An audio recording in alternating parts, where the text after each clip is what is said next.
अस्सलाम वालेकुम people, welcome to defence outpost. तो कल रात को जिस तरह से हमने आपको रिपोर्ट किया था कि ईरान, यूएस और इजराइल की ये जो एक कंबाइंड कॉन्फ्लिक्ट है जिसने मिडिल ईस्ट को अपनी लपेट में लिया हुआ है और इस टाइम के ऊपर पूरी दुनिया की जो एक ग्लोबल ऑयल सप्लाई चेन है वो डिस्टर्ब्ड होकर रह गई है। तो इसमें पहली दफ़ा एक डी एस्केलेशन का मौका आया है जहां पर पाकिस्तान, तुर्की और इजिप्ट की कोशिशों की वजह से यूएस प्रेसिडेंट डोनाल्ड ट्रंप इस बात पर एग्री हुए कि वो अगले 5 दिन तक ईरान के अंदर कोई सिग्निफिकेंट स्ट्राइक्स को कैरी आउट नहीं करेंगे। स्पेशली जो उनका पावर इंफ्रास्ट्रक्चर है उसको यूएस की जो फोर्सेस हैं वो बिल्कुल भी टारगेट नहीं करेंगी। और इसके बाद अब जो सबसे एक बड़ी और ब्रेकिंग न्यूज आ रही है, और इसको by the way international media report कर रहे हैं, पाकिस्तान की जो गवर्नमेंट के ऑफिशियल सोर्सेज हैं उन्होंने इस मैटर के ऊपर कमेंट नहीं किया। ये जो भी मैं आपको स्टोरी बता रहा हूँ ये इंटरनेशनल मीडिया इसको रिपोर्ट कर रहा है और उसमें बड़ी बड़ी जो इनकी मीडिया साइट्स हैं वो रिपोर्ट करी हैं, जिसमें रॉयटर्स हो गया, उसके बाद फाइनेंशियल टाइम्स हो गया, स्काई न्यूज हो गया जो कि यूएस का मीडिया आउटलेट है। ये इस टाइम के ऊपर रिपोर्ट कर रहे हैं कि पाकिस्तान का जो कैपिटल है इस्लामाबाद, वहां पर यूएस के टॉप ऑफिशियल्स और ईरान के जो टॉप ऑफिशियल्स हैं उनकी इस पूरी कॉन्फ्लिक्ट के बाद एक पहली और इंपॉर्टेंट मीटिंग होने जा रही है जहां पर डी एस्केलेशन और सीज फायर को लेकर काफी इंपॉर्टेंट डिस्कशन होगी। क्योंकि ऑब्वियसली ये जो मीटिंग है ये पाकिस्तान में हो रही है, पाकिस्तान के कैपिटल में हो रही है, तो यहाँ पर टॉप मीडिएटर जो है वो पाकिस्तान है। होने को ये कतर में भी हो सकती थी, ओमान में भी हो सकती थी, लेकिन आपको पता है कि वो ऐसी कंट्रीज है जिनके साथ ईरान इस टाइम के ऊपर बात नहीं करना चाहता, और सिर्फ पाकिस्तान यहाँ पर एक ऐसी कंट्री है जिसको लेकर ईरान यहाँ पर कंफर्टेबल है कि वो यहाँ पर आकर जो जंग बंदी है उसकी डिस्कशन कर सकते हैं। और पाकिस्तान यहां पर श्योरली ईरान का जो भी स्टांस होगा उसको सपोर्ट करेगा, बिकॉज अगेन जैसे कल बताया, अग्रेसर यहां पर ईरान नहीं है, ईरान अपना जो सेल्फ डिफेंस का राइट है उसे इस्तेमाल कर रहा है। At the end of the day again मैं यहां पर मेंशन करूंगा कि पाकिस्तान की जो गवर्नमेंट ऑफिशियल्स हैं इसके ऊपर कोई भी कॉमेंट नहीं कर रहे। इस वजह से ये मीडिएशन जो है, ये जंग बंदी की जो बातचीत है, ये कामयाब होती है नहीं होती, इसके ऊपर अभी कुछ नहीं कहा जा सकता, बिकॉज यहां पर जो एक थर्ड पार्टी है इजराइल, वो इन्वॉल्व नहीं है। यूएस ने क्लियर इंडिकेशंस दी हैं कि वो इस कॉन्फ्लिक्ट से निकलना चाहते हैं, लेकिन इजराइल का जो इंटेंट है वो अभी भी ये है कि वो ईरान की जो टॉप लीडरशिप है उसको अगेन न्यूट्रलाइज करना चाहते हैं और एसेंशियली एक रिजीम चेंज किया जाए। उनका अभी भी ऑब्जेक्टिव यहाँ पर ये है। पाकिस्तान में होल्ड होने वाली जो मीडिएशंस हैं वो कामयाब हो भी जाती हैं तो उसके बाद यूएस के ऊपर होगा कि वो इजराइल को कंट्रोल करवा के सीज फायर की तरफ आ सकता है या नहीं, बिकॉज ये चीज काफी ज्यादा विजिबल है कि यूएस इजराइल को कंट्रोल नहीं करता। यूएस की लीश जो है वो इजराइल के अराउंड नहीं है। इजराइल की एस्टेब्लिशमेंट को जो यहाँ पर बेहतर लगता है वो उस हिसाब से करते हैं। तो ये हम यहाँ पर होप बिल्कुल भी नहीं कर सकते कि पाकिस्तान अगर इवन मीडिएट भी करवा रहा है तो ये चीजें कामयाब हों, बिकॉज हमें पता है कि एक रोग एलिमेंट यहाँ पर मौजूद है जो कि पूरी कॉन्फ्लिक्ट को किसी न किसी तरीके से एक बड़ी कॉन्फ्लिक्ट के अंदर चेंज करने की कोशिश कर रहा है, जो कि ऑब्वियसली इजराइल है। तो इन एफर्ट्स का जो कि इस टाइम के ऊपर पाकिस्तान कर रहा है, इनका रिजल्ट कुछ भी आ सकता है।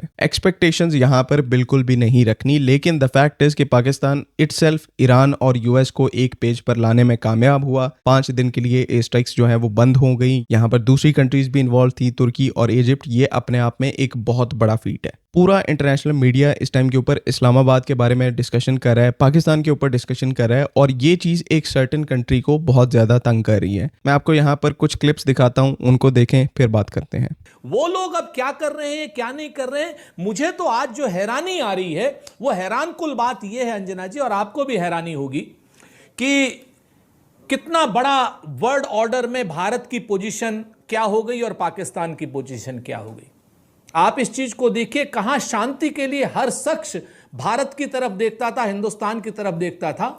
आज शांति के प्रयास जो हैं पाकिस्तान कर रहा है। नहीं सुरेंद्र जी, क्या बात कर रहे हैं सुरेंद्र जी? मुझे लग रहा है आप इसको मिसरिप्रेजेंट कर रहे हैं। नहीं सुरेंद्र जी, क्या बात कर रहे हैं सुरेंद्र जी? मुझे लग रहा है आप इसको मिसरिप्रेजेंट कर रहे हैं।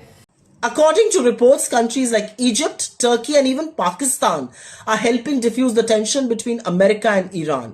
In fact, it seems that Pakistan is the new go-to as Trump's conflict and tension with Iran escalates. According to these reports, Egypt, Turkey and Pakistan have had multiple rounds of talks with Witkoff, who is the US Special Envoy to the Middle East, and of course, Kushner, who's Trump's son-in-law. But where is India amidst this all? Why don't we have a seat at that high stakes table? Or are we too busy promoting a propaganda movie like Dhurendra or making reels with red laser eyes? To be a part of the conversations that truly matter, to be a part of the conversations that are reshaping the global order all around us. If this is not an abject failure and collapse of our foreign policy, then I wonder what is. And Mr. Modi, you will have to answer that why is India not a part of these conversations and a terror haven, a terror state like Pakistan is? Because this is truly unacceptable.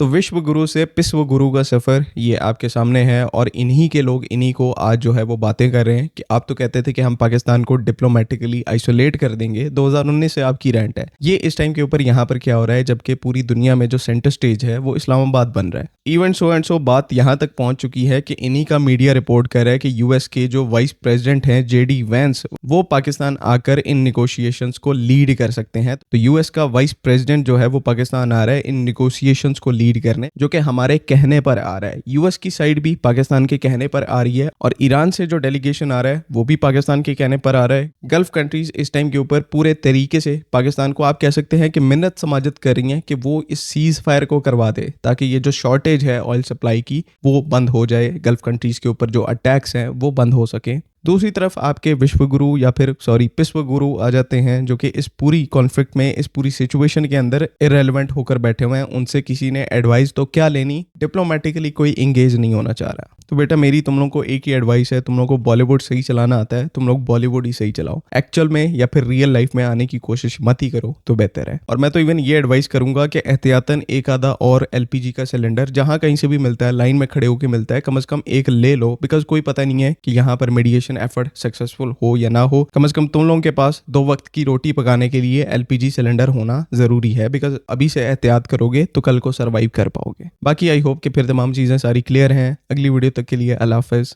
Pakistan जिंदाबाद।